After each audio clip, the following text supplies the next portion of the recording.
Hello, everybody.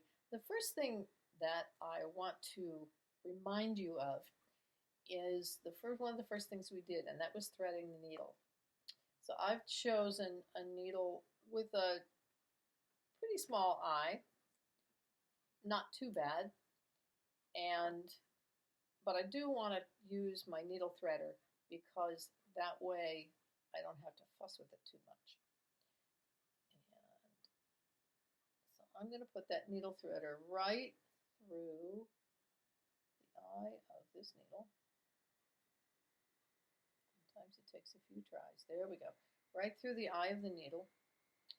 And then I'm going to thread my thread through that bigger eye now. I have a much wider space to aim for. Now, if you are working with very heavy thread, you want to make sure that your needle has a big enough eye, so you're going to use a slightly heavier needle to make sure you have a big enough eye. You can use, and then you're going to just pull that needle threader off and the thread stays on the needle. You can use the needles with the longer eye. Those are pretty much for embroidery and larger threads, but you have to choose what's easiest for you to do, and don't worry about what things were specifically made for. The other thing we talked about briefly in class was beeswax. Beeswax makes it so your thread doesn't tangle as easily, and so I'm just going to pull this thread right through the edge of my beeswax, and sometimes do it twice, depending on kind of thread. It thickens the thread just a little bit, but it does this lovely thing of making it slippery, and therefore it doesn't tangle as easily. Now I have to make a knot on the end of this thread. One way to do it is to wrap it around your finger a couple of times and then roll it off, but it doesn't always work. Sometimes the beeswax seems to make it easier to make that happen. So you might get a really nice knot, you might not. I'm going to cut that off for a minute because I want to talk about the other kind of knot.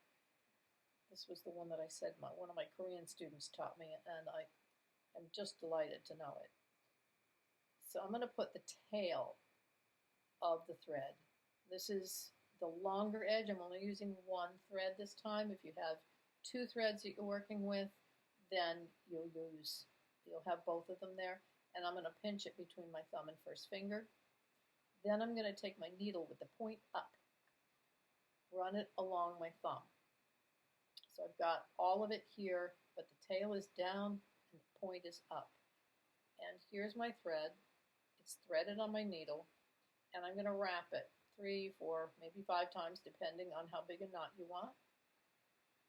And then I just put my thumb and first finger over that knot so that it doesn't go anywhere.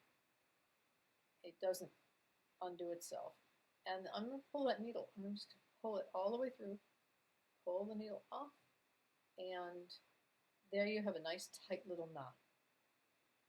And it's just so much easier than trying to get it to roll off your finger and make a pretty knot. There you have a nice tight little knot, and you can cut this tail off if you want to.